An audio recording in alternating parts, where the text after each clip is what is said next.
right, so Apple Music out here making one of their own lists. Their greatest albums of all time, the top 100 to number one. And they're out here moving like friggin' Pitchfork. They're out here moving like Rolling Stone. They are in on this, making lists. It's pretty cool. I've enjoyed the way that they've done it. They've done 10 albums per day for the past 10 days. I've really enjoyed the event that they've turned it into, rather than just dropping an entire list all in one. I actually think maybe others out there might start using this idea and taking it forward too, because I think it's been really fun. It's made it really exciting. It's got people engaged, and you've got people screaming into the void and shouting and saying, where's this album? How do you have this at number 35, but you got that at 37? And we're back, baby. The discourse is back. We are back. Real music discussion out here, guys. We're moaning about 44 and 43. Yeah, that's what it's about. That's what music was always made for. And to be fair, I've enjoyed it. I'm taking the piss a little bit, but I've enjoyed what they've done here. It's been really fun, engaging. I've liked having to have something to look for each day and to have a little of a whinge and a moan about, and also be excited for. It's been pretty fun. I like that they've done this. And yeah, I mean, I'm just going to talk you through my thoughts on the whole 100 now that it is out. It's not a first reaction. I'd be lying if it was, and anybody that follows my Twitter would know that I'd be completely lying through my back teeth if I pretended this was the first reaction, because you've been seeing me every single day talk about this list, so that would be a big fat lie. But you should follow me over on there though, because it's very fun, very entertaining, and you know, you got all these music opinions from me over on there too, so you should follow there. And yeah, let's get on with the list. I mean, let me know your thoughts on this list. I've got some things to say, some things I want to discuss. I'm just going to give you general thoughts on the picks and what I think, and maybe where I'd have put the album, and maybe talk about some big omissions at the end too, because that's always a bit of fun. Check out my Patreon as well if you want to support me over on there. Gets videos like this going, keeps the channel going as well. Would love to see more people on there. You get some perks, join the Discord server, get your own shout outs at the end of videos too. Yeah, there's lots of perks. Consider it. At least subscribe to the channel as well. So they've prefaced the whole thing by saying we've assembled a list with the help of artists, experts, and basically that's how we've put this list together. They haven't specifically said who. They haven't specifically said, you know, where they've got these people from. But we just have to believe that the people, the powers that be, the knowing all entities, know music better than we do. Okay, they know it more than we do. They know ball and we don't. But no, seriously, it's interesting that they put this at the start. They haven't really gone into much detail with why they've, you know, chosen those people, or why they've even picked these albums at all. We just have to go on tweets that people have kind of thrown around and said it's based on how it's impacted the culture, how much quality a single album can have from start to end. It's not about the hits, it's not about the numbers, it's about what an album has produced from the very start to the very end, and how good the music is based off of that. So let's go on with it. The first pick is Robin's Body Talk. I don't know if I've talked about this on this channel before. I think I have briefly in some previous videos, maybe the 2010s tier list I did. But honestly, there's some pretty weak tracks on this album to me. Like, a lot of people really love it, and I feel like I'm very much in the minority. But I really like the singles, but very much like similar to other pop albums for me. I'm not really the biggest fan of every single track from start to end. Maybe just a personal thing for me. But would it be in my top 100 of all time? No, not even close. No, not at all. No, Dancing on My Own would maybe get a mention in like a pop songs list, because that song's amazing. But I don't know if that pop album is one of the best ever. Hotel California, I just might skip this one. I might skip it. I have so little to say about the Eagles. I do not get it. I find them really incredibly dull. I think there are a lot of other bands from this era too. This like 60s, 70s, well, more 70s really, but 60s and 70s really was a prime era for like rock music. And I just think there's so much better out there than Hotel California. You know, I don't really get it. So there was a little bit of hoo-ha about this one because many people prefer melodrama. I've always thought they were about on a similar level, maybe even slightly prefer Pure Heroine. But you've got to remember, guys, based on the metrics of how these lists will be compiled and how Apple Music have said they're compiling their list too. It's going to be about influence as well as it is about quality. And I think if you're going to pick one Lorde album, I think Pure Heroine makes sense. Like, I don't know why people were so mad about this, to be honest with you. I think that was a bit of an odd reaction we saw. I think Pure Heroine is very much an album that kind of set the tone for a lot of 2010s music to come. She kind of minimalized the sound, and we saw a lot more artists jump in with that sound. Billie Eilish being a good example of that too. Yeah, I think this one makes sense. I don't really mind it. Would it be in my top 100 again? I don't think it's quite good enough in terms of the quality of the music to be that high, but I'm not mad at it being here. We got Confessions by Usher, an interesting pick. I think this is a good, solid R&B album. Maybe personally for me, there'd be other R&B albums I'd pick, but, you know, I'm not really mad at Usher being here. Burial's Untrue is a cool pick, though. I was pretty happy to see this one get mentioned when it did. I think there's a lot to be said about how influential this one's been. Like, lots of late 2000s garage and, you know, even like dubstep sounding like albums and songs that became really big in like early 2010s and late 2000s could really be pointed to this album. This is probably one of the most music nerd picks on the whole list. When I saw this, I was thinking, okay, we might actually see a really odd list coming up here, because I just didn't expect to see this at all. But this is a really good one, you know? Think of like a massive UK act like Disclosure. I don't even think they'd exist if it wasn't for this. So yeah, massive props to them for this one. I've said before, I'm not the biggest fan of A Seat at the Table. I like Solange though. I think she's a really good artist. And I can see why this got mentioned. I think, you know, for the 2010s, it was on most people's like decade end list and stuff. So maybe just one for me that I'm not really too keen on, apart from Cranes in the Sky though. That song is phenomenal, man. That song is insanely good. I absolutely cannot believe how good that song is.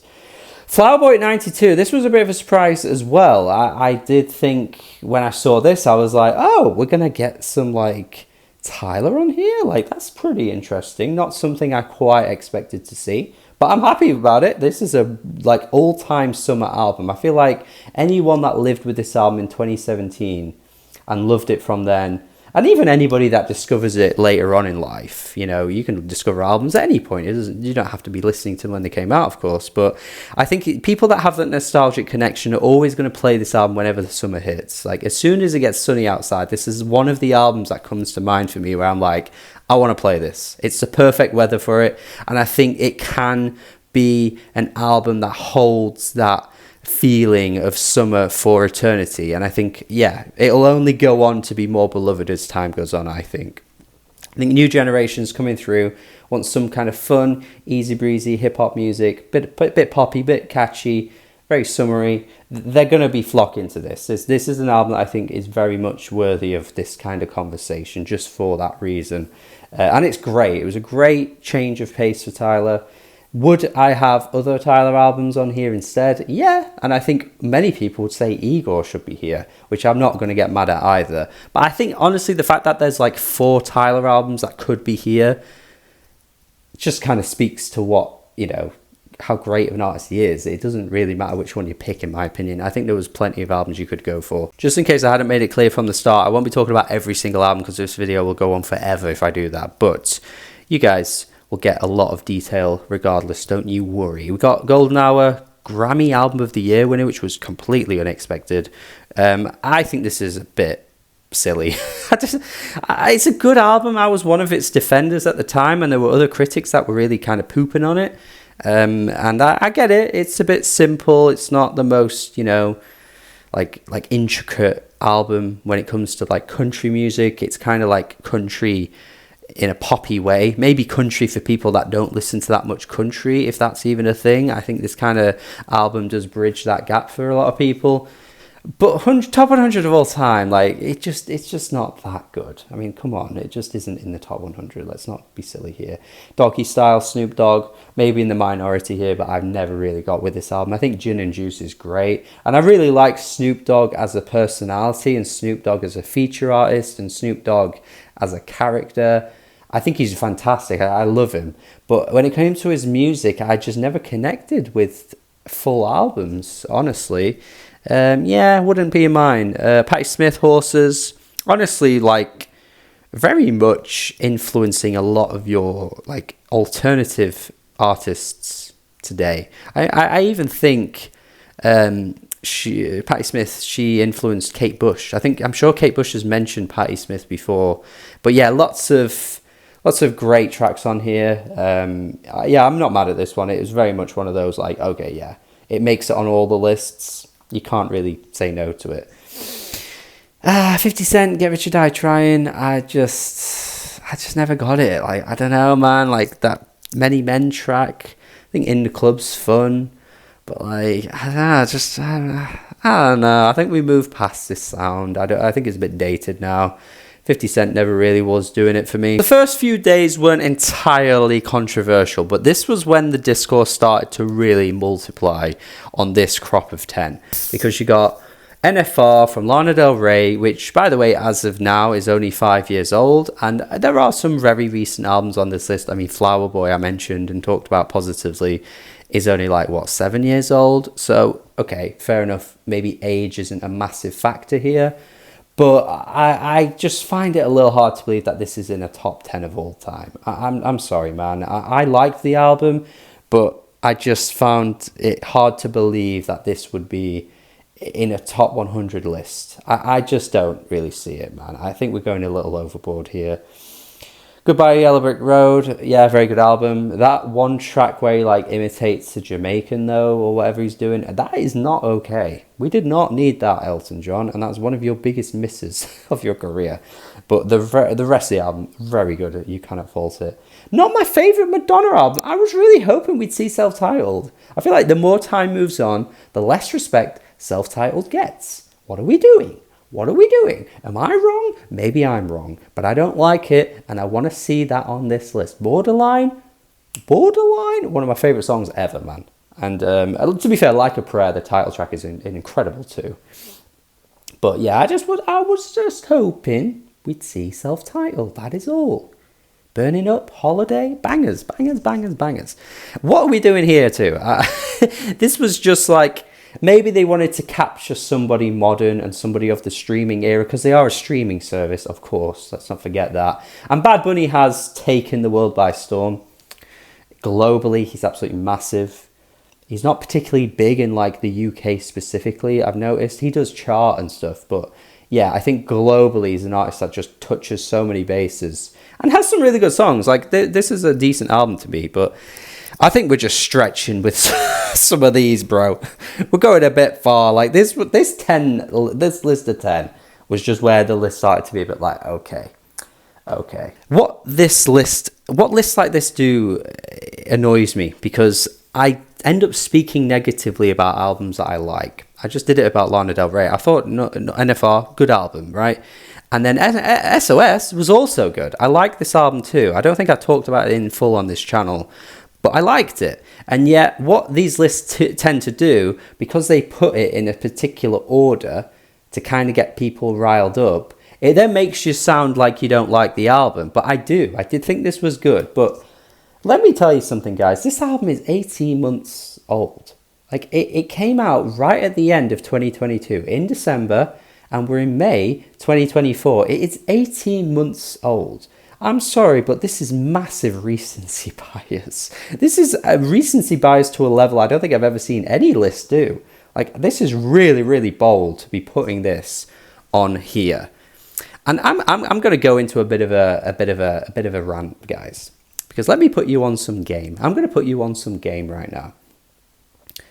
This is here to create discourse, and only here to create discourse. The only reason they put this at 72 above some really iconic albums, some legendary albums that have stood the test of time, they put it above so many of those on purpose to create discourse. They are doing this on purpose. They wanted people to get riled up, and it gets people quote tweeting it and sharing it around and discussing, and then obviously ultimately people will click the link to the website and look at the list.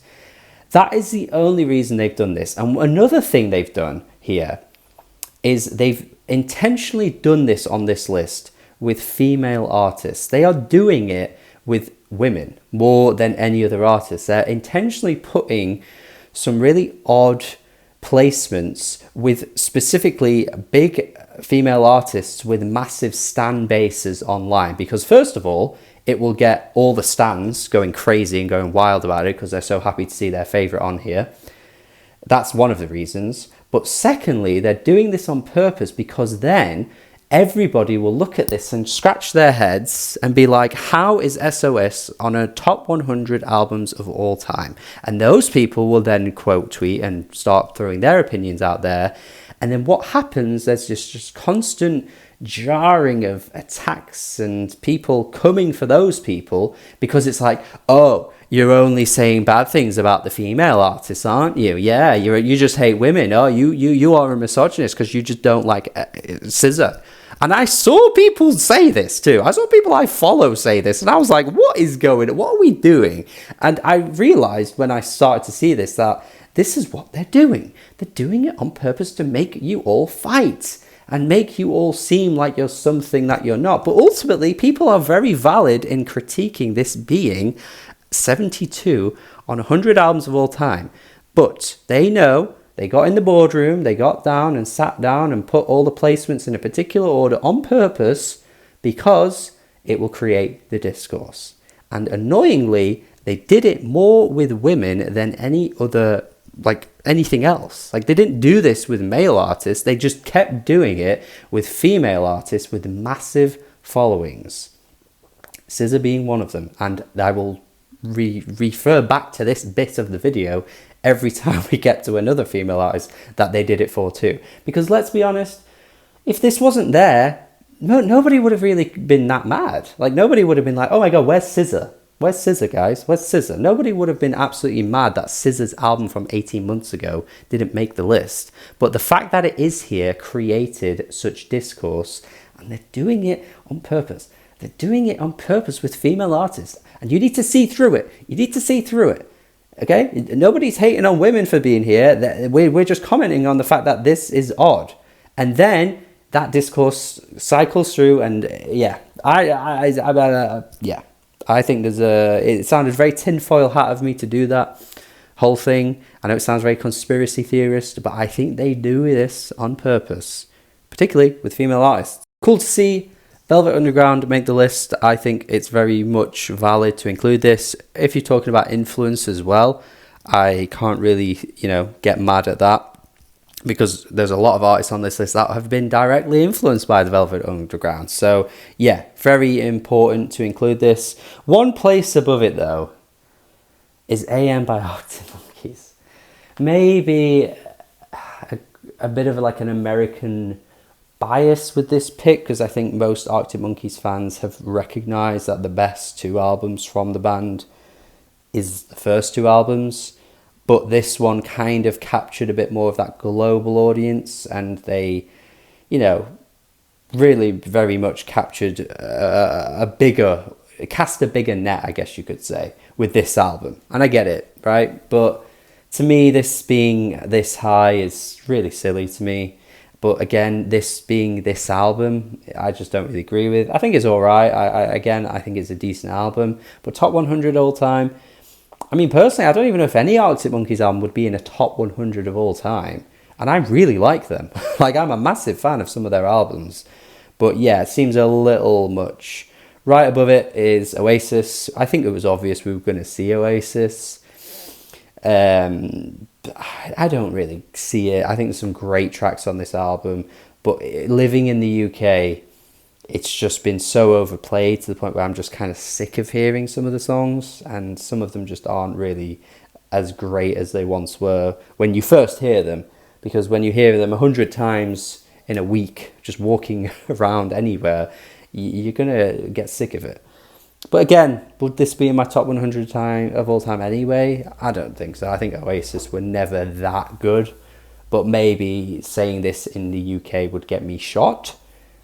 And I should be careful. But I'm just saying, man. I don't know if they're that good. Voodoo, D'Angelo, yeah. Not mad at this one. It's a good album. Think Black Messiah is probably the better one. But I think including this makes a lot of sense. Disintegration, The Cure. It's such a good album. Again, not my favourite Cure album, but including this one makes so much sense. I can't get mad at it. Rihanna Anti. See what I said for SOS. The same thing applies here. They've put this above so many classics. Jimi Hendrix is lower down than this. And I, again, like this album. I think it was a very good album and got a little bit of flack that it didn't necessarily deserve because some of the deeper cuts on the album are really good. And some of the singles I get aren't the best songs. But yeah, again, for me, 55 all time. We're going way overboard here. This shouldn't be this high. This is where I'm about to break some stuff, though. Because 50, Hounds of Love, Kate Bush, valid. Very good pick. Would probably be around that area for me if I were to do an all-time list. Which gives me a massive headache thinking about doing. So I don't know if you'll ever see one from me, by the way, because I just think the idea of doing it and you trip over yourself and then you have to justify why this album's there and that album's there. And that makes lists like this so confusing anyway. But the one thing you would never see from me is a couple of places higher than that, 3 places higher than that. Drake's Take Care.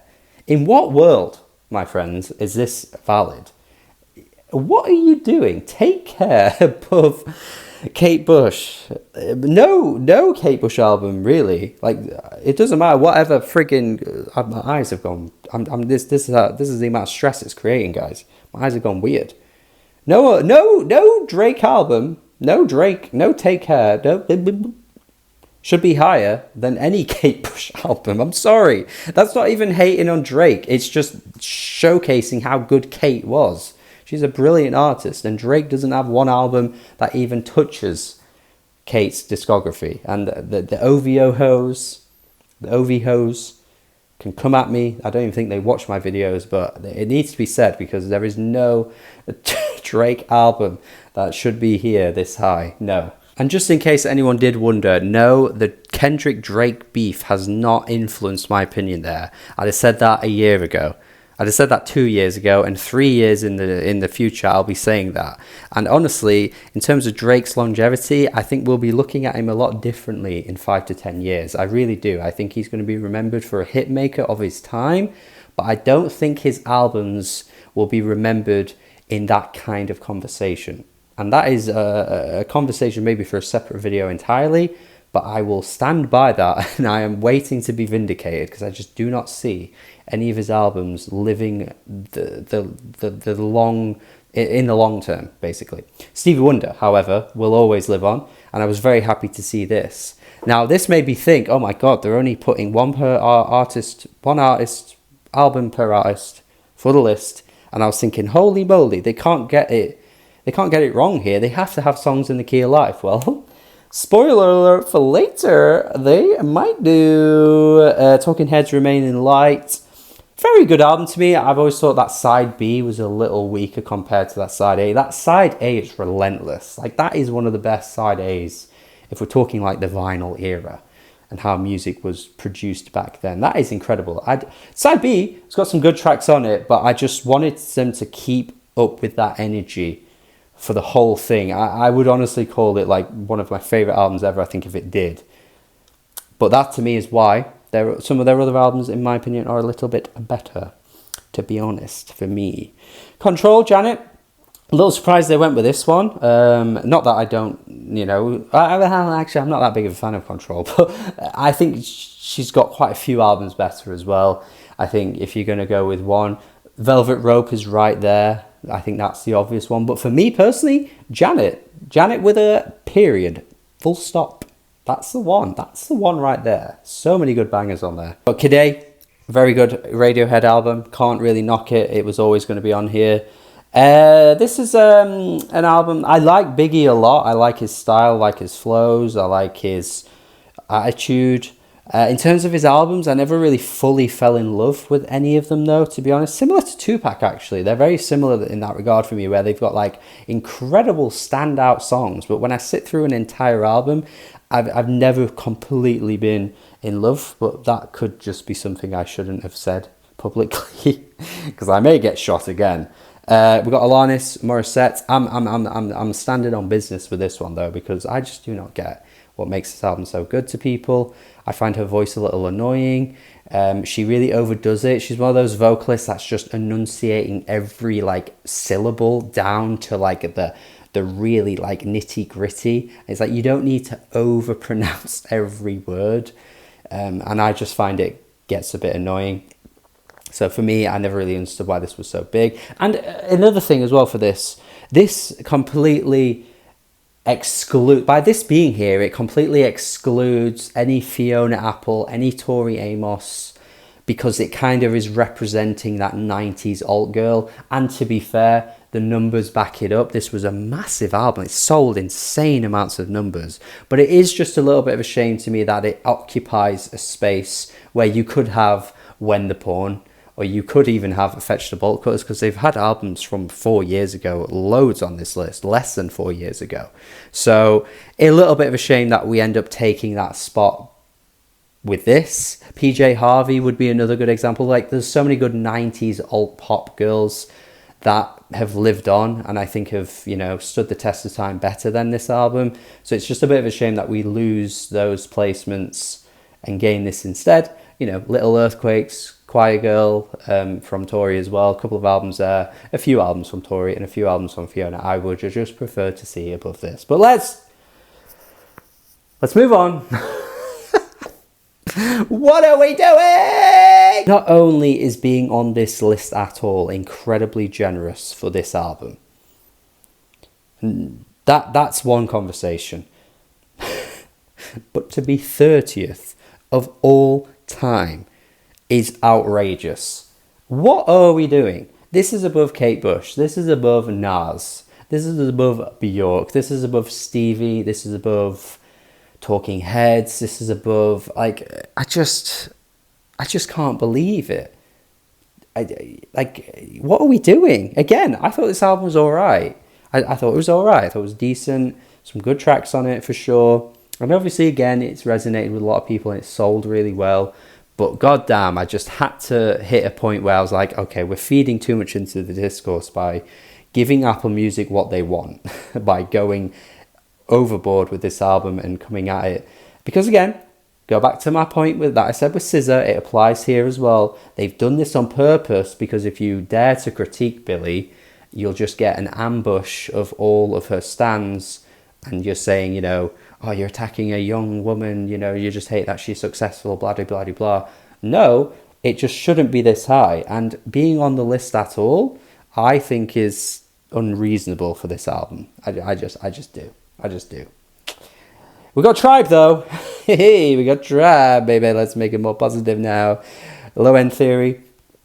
Again, I've said this before. I think this is a great album, but I prefer their 2016 one. Wouldn't have minded seeing that on here, actually. I think it would have been cool to see, but I know that we will never will. And Low End Theory is always the one that people go for. It's fair. We got the Beatles. Of course, you're going to have some Beatles on here. I think it makes total sense. I think they've got some great albums. This being up there with one of their best too. Revolver. Again, at this point, I was thinking, oh my God, one album per artist.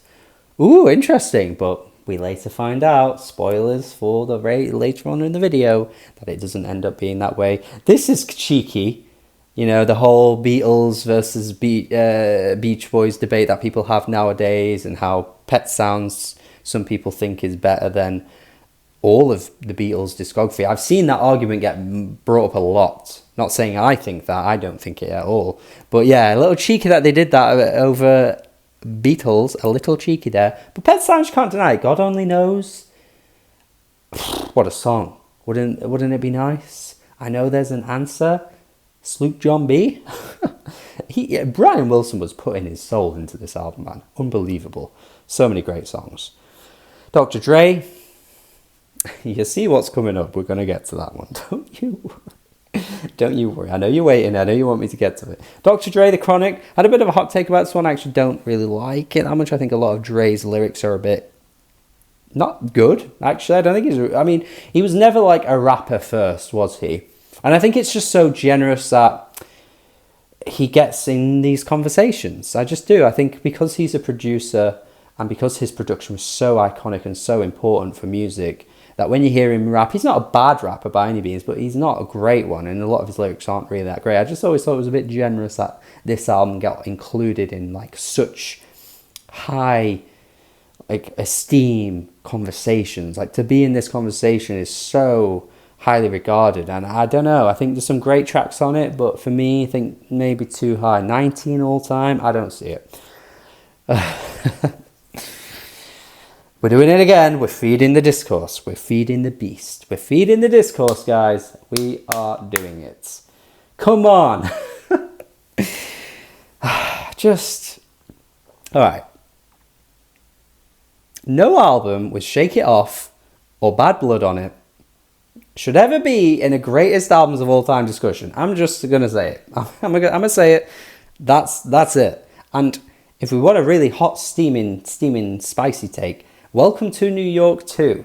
The songs with this on an album, not in a conversation like this. You don't have a seat at the table when you've got songs like that on your album. I'm sorry. And the fact that it's the Taylor's version as well, like, totally strips away from the brilliance of some of the songs too. Like, Style just sounds way worse because of Jack Antonoff, man. I don't know. I think they wanted to be kind of like, oh, look at us, we've got Taylor's version here because we support Taylor. And it's like, no, the songs actively sound worse now. So it shouldn't be, if it was the original, it shouldn't be in the conversation. And if it's this one, it definitely shouldn't be in the conversation. Yeah, 18th of all time. Again, what I'm doing here is exactly what they want, because you attack one of the biggest artists in the world who has a massive fan base and is also female, will just generate all the discourse, and Apple Music want that. Well, you're not getting it, even though I've just done it, but a little outrageous as well. Like, this is really nitpicky, but you know what's going on. Blue, and then 21. Like, 21 is not better than those two albums. I'm sorry. I a nitpicky little thing to bring up there. But I'm not mad at 21 being on the list. I just think the fact that you've got those two right there, and then in 21 was just a little kind of wild. You got Bob Dylan, of course, he was going to pop up at some point, and then of course Jay-Z was going to pop up at some point. Two albums that are very, very good. You can't really deny it. And then of course, OK Computer, can't really deny this either. Very much super influential, and really changed the landscape of music to come when this dropped. And right before we get to the top 10, Rumours. What an album this is. This is one of those albums for me where it is as good as everybody says it is. It is just that good for me. Some albums, sometimes you go into them with high expectations and they just absolutely deliver. And since I was a teenager, Rumours has been that bitch. Still brilliant to this day. Never changed my opinion on it. I think it's so good. I'm going to speed through the top 10 and then go back and talk about it a little bit more in depth. So, Lemonade, Beyonce at number 10. Nevermind by Nirvana, number 9. Back to Black, Amy Winehouse, number 8. Good Kid, Mad City, Kendrick Lamar. We got Songs in the Key of Life, Stevie Wonder. I told you about that, spoiler. We've got Blonde at number 5. Oof, that's a big shout. Purple Rain, Prince, another Prince album, another Beatles album as well. Spoiler that I talked about. Michael Jackson's Thriller, and number 1, according to Apple Music, the best album of all time is The Miseducation of Lauryn Hill. That is a massive shout too. But kind of going back a little bit here. Oh no, I'm clicking the wrong button. That's a bit embarrassing. That's a bit embarrassing. Oh my god. Going back a little bit here, let's talk about some of the albums that I think are a little generous to be putting this high. Starting with a bit of an obvious one here. Again, the discourse will feed into what Apple Music wanted here, because having not only one Beyonce album on this whole list, but 2, because they had self-titled as well, will rile up a lot of naysayers. but will also please a lot of the stands as well. But, you know, Lemonade, very good album. I actually expected to see this at some point anyway. I'm just a little surprised we got 2 Beyonce albums instead of 1. But Lemonade, really good. Would it be, should it really be 10th of all time? I think that's where we're going a bit overboard, aren't we? Is it 10th all time? I don't know about that one. We've got Nevermind, Nirvana, one of those albums that you can't really argue with, but again, maybe a little high. I think it's a very, very brilliant album, but a little high. Back to Black, Amy Winehouse. Now, this for me is where I take a little bit of issue, because ranking this in the top 10, you know, Amy, fantastic artist, but when you look at some of the albums that came before it on this list, you know, we're ranking this above Marvin Gaye, and it's just a bit like, well, Amy took a lot of influence from that era, so it's a bit like, okay, I'm maybe a little high, to be honest, but it is a very good album, and some amazing tracks do land on it, of course. Good Kid, Mad City, this was the one that people got really pissed about because they wanted to see To Pimp a Butterfly. I don't really mind either of them being here, to be honest. I'm not really mad at that. Maybe wouldn't have it this high for Good Kid, Mad City. To Pimp a Butterfly, I would have in my top 10 of all time, though, for sure. But yeah, I actually thought they were just going to drop both in. I really thought they were going to go bold with it and give us both Good Kid and To Pimp a Butterfly. I think that would have been pretty cool, but they of course did not. Stevie Wonder, Songs in the Key of Life. This, to me, based on this entire list, I think should be number 1. And that's just my own personal opinion. But when you look at like universally beloved albums, I just don't think there's an argument here with this one. Like, I've never seen anybody come through and say, well, actually, this album isn't good because of this. I've just never seen it. And I think you could very much make the case this is the greatest album ever made. It is just joy to the world of music that this exists. And Stevie Wonder tapped into something insane on this album. I'd have it at number 1. And I'll get into another reason why I think it should have been number 1 in a little minute as well, because I want to mention a few of the albums before we get to that. Blonde, Frank Ocean, again, generous to be this high, top 5 all time. I love Frank, one of my most played artists ever. I love Channel Orange, love Nostalgia Ultra, and this is a really good album as well, obviously. Just 5th though is a bit generous, but it is a definitive album of its generation. It's got some really popular tracks on it as well, so it's not like it's completely obscure and unknown to the masses, because there's some really famous songs from it. And yeah, I expected to see it somewhere, but it was only when we got to the top 10 I was like, oh wow, we're gonna see Frank Ocean in the top 10. Purple Rain, again, amazing album, can't really dispute this one. Similar with Abbey Road, can't really dispute it. There's no real conversation to be had there. Thriller, I think, is where I wanted to talk about the Stevie Wonder thing. To me, like, there isn't a Michael without Stevie. There are some songs that actually, you know, Stevie had initially, and then they ended up going to Michael later on. I think I Can't Help It is one. That was a Stevie song, but gave it to Michael.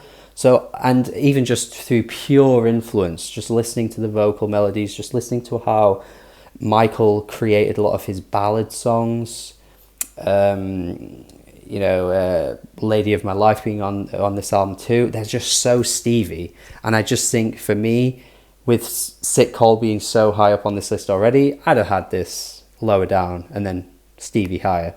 But that's just based on like influence metrics though, I guess, more so than anything else. Although, actually saying that, Songs in Key of Life is just better than Thriller. But yeah, I can't be too mad this is number 2. But I just would think, for me personally, like, Stevie should be higher. And then Lauryn Hill, number 1. Can't really argue with this either. Lauryn Hill was really on something when she made this album. Like, absolutely incredible that this is just a one-off album from an artist that we basically didn't hear from again, aside from like an unplugged set that she did that didn't get that well received. So yeah, kind of crazy that we just kind of never heard from her again, really. But very good album. Some lovely blends of like neo soul and rapping and hip hop influences coming through, but beautiful vocal performances, really strong writing. I'm not really mad to see this at number 1. Actually, it's an influential album. It was a really popular album as well, with a number 1 hit on it. Yeah, I think when you look at all the metrics that they will have, brought together here, It's bold, but it's a good pick. It's a good pick. In terms of major omissions then, I mean, you're talking to a guy that would probably have some albums that would never make a list like this, so I'm not going to go ridiculously obscure here, because telling you that Walrus or Ichiko Aoba should have been in the top 100 of all time. The drones, bro? Where are the freaking drones? Ask Obama. No, I shouldn't say that. But still, like, if I was talking about, like, my favourites, this list would look totally different. But if we're looking at the metrics they used, we could have seen The Weeknd. I don't think The Weeknd popped up, did he? Not at all. We could have seen The Weeknd. Wait, did we see The Weeknd? I feel like I'm going crazy now. Did we see The Weeknd? I might need to look through his list again, because I feel like I'm blanking. I don't think we did see The Weeknd. A bit of a surprise there. Massive artist that you could have on a list like this, for sure. Again, when you're looking at, like, you know, influential albums, could we have seen maybe like Pixies? Again, I don't think we saw them scrolling through. The Pixies could be on here. You know, massive influence on Nirvana. Like, again, if we're talking about, like, if we're capturing everything. Oh, did we see Pixies? I feel like I'm gaslighting myself now. I feel like I've gone through so many albums here that I'm forgetting some things that we did or didn't see. So maybe I'm naming things that we did see, but still. Nirvana, massive influence, you know, from Pixies. Could have seen them. What else is that we could have seen? Mad Villainy. That's an album we could have seen. Obviously, we could have seen To Pimp a Butterfly. I've already mentioned that one. I think if we're going to have two artists... No, was it five? I think 5 artists with 2 albums. I think we had Stevie, Beatles, Radiohead, Beyonce, and Prince. They were the ones that had 2 albums, and nobody else got 2. I think Kendrick could have been in that little list, to be honest. I wouldn't have minded seeing that. Yeah. Any other major ones that we didn't end up seeing? I don't know. Joanna Newsom? Would have loved that, but she would never make a list like this, of course. There's so many metrics that go into it, and I think overall they did a nice job of trying to capture as much as they possibly could from all different styles and genres and, you know, different kind of aspects of popular music. Like, you know, you've got Bad Bunny on here. He represents a totally different aspect of popular music compared to somebody like Lady Gaga, but they tried hard to include as much of a nice mix as they could. They were pressurized, I think, by appealing to the stands a little too much, by having like Billie Eilish so super high, Taylor Swift in the top 20 as well.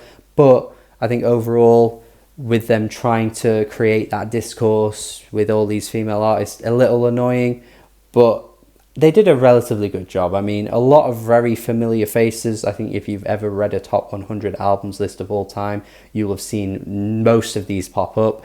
So, relatively good job. They made it fun too by making people check in every single day. And they did a pretty good job with the top 10 overall. Like, it's a very strong top 10. I mean, in fact, when I look at this top 10, I don't think there's a single album that I don't like in that top 10. For me personally, like, they really nailed it. Every single album in that top 10 is an album that I would absolutely call at least great, which I think is impressive. That's impressive. But yeah, there are my overall thoughts. Let me know your thoughts in the comments. This has probably gone on way longer than it should have, but I wanted to talk about this because I think it's been a nice little fun thing that they've done. And we're waiting on you, Spotify. Let's see if you drop your list soon, because that'll be fun too. I'll be reacting to that one as well. So, thank you, as always. Check out my Patreon. Support the channel on there. That'd be wonderful. At least subscribe. At least like the video as well. Thank you, as always. Have a good day, and goodbye.